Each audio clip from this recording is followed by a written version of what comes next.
with Trevor Roth and Roddenberry of Star Trek Discovery. Woo! And Star Trek. Just all things Star Trek. Are you basically just all things Star Trek?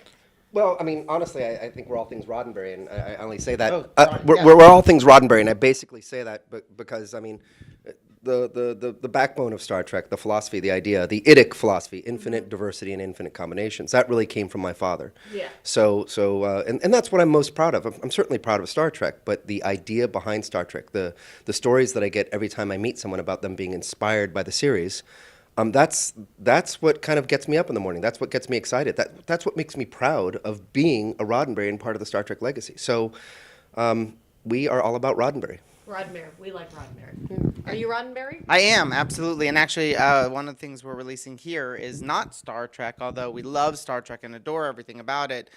We are able to venture out, under the Roddenberry name into the various caverns that science fiction and kind of genre entertainment allow for, and our film Instant is one of those examples. Instant is a short film. It's actually now, we just released it yesterday on our YouTube channel, or you can go to roddenberry.com and see it. It's something that came to our attention a little while ago, and we were just really riveted by the story it was telling, the characters and their journeys. And there are things I cannot give away, so we hope you'll just go and watch it. But I will definitely say that it's something that it was a very personal, still kind of science fiction genre story that is very much laid in today's world and in real people. So we find it very accessible and very moving, and we had a fantastic group of people come and help us make this thing that we're very excited about. And it's not that we don't want to give anything away. It's not like, oh, there's some big secret. You're not Marvel. It's just that it's a short enough, it's a short enough film, and it's got a nice little reveal at the end that if you say things, people can figure it out. But I mean, I think we can say there's a nice sci-fi element to it, and there's a good relationship story in there, and that's really what appealed to me. There's a sort of a father-son angle which really resonated, and I was really gripped by the script, and I met the team.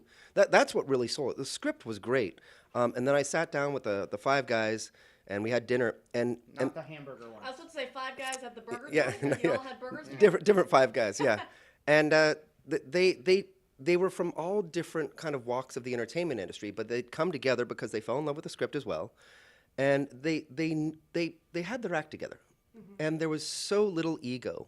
I mean, this industry, you understand, there's lots of ego and lots of fear and lots of nonsense that you have to deal with. These guys were great, and they were humble, and they were curious, and they said, what are your thoughts? We want to know. Do you have any ideas? And we gave a few pointers here and there from our point of view, and we discussed them. They integrated whatever we thought, but it was solid. It was a solid project, so it was just about us kind of coming in and helping them make it happen.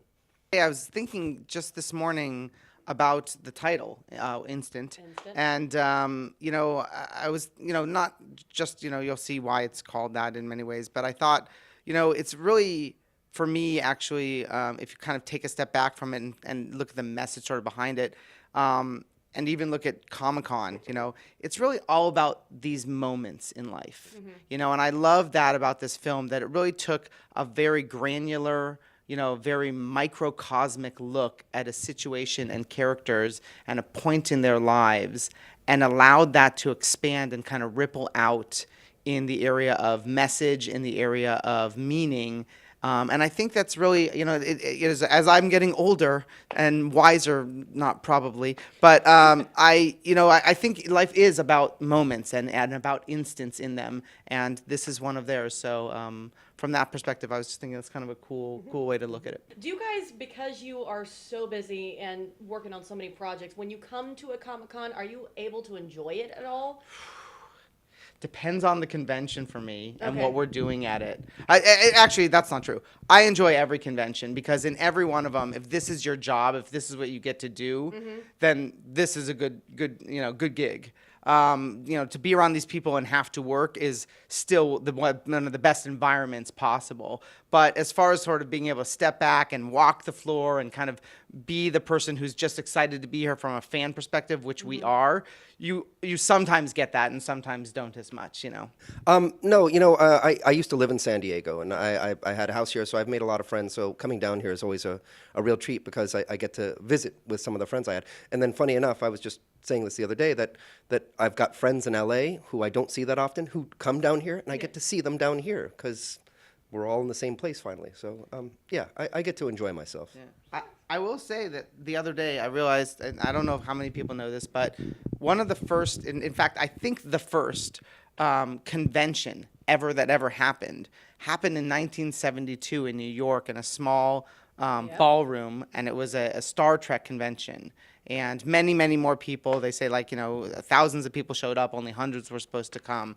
But I was walking around Comic-Con the other day, and I was thinking, it's kind of cool. Like, I wonder if that hadn't have happened, if this monolith of conventions would be here today. You mean the or Titanic at least amount of... It's ridiculous, right? It's gargantuan. If you've never been, it's Gigantic. yes, we're using big words. Big words. Yeah, my SAT tutor would be very proud.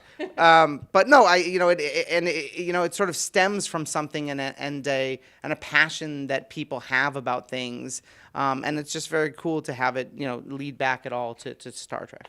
Yeah, no, it's a new frontier, Yes. if you will.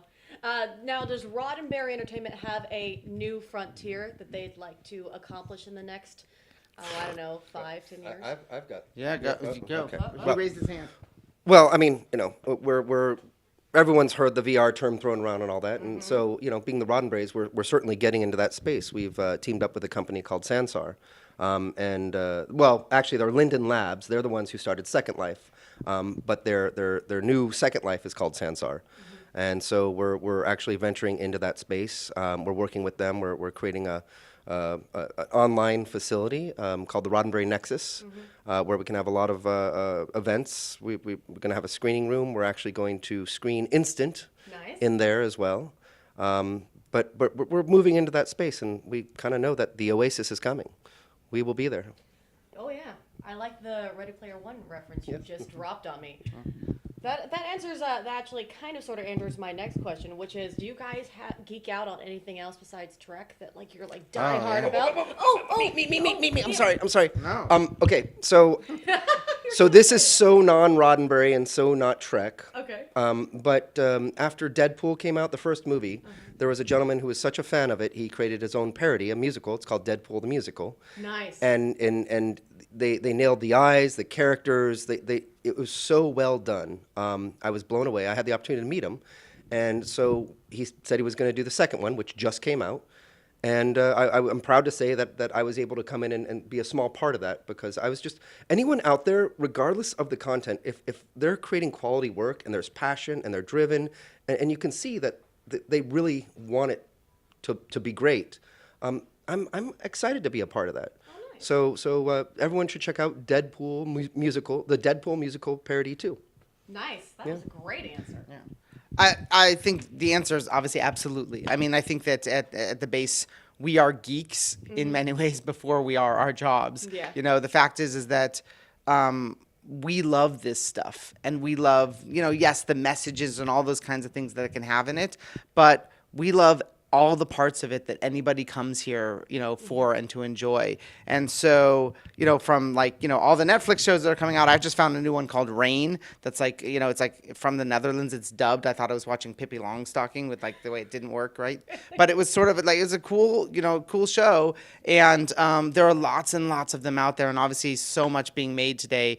It's something that we have an insatiable appetite for in many ways, just the way the people who are walking around Comic-Con do. In fact, we're actually working on an animated show that's about two aliens that end up being fanboys. It's called Rod and Barry. And we're working on it with a fantastic group of people, one of the creators of Phineas and Ferb, the creator of Johnny Bravo, and it's really about being fans. Yeah. And it's something that we know very, very well, because as much as we help create certain things, we love all of the others as well.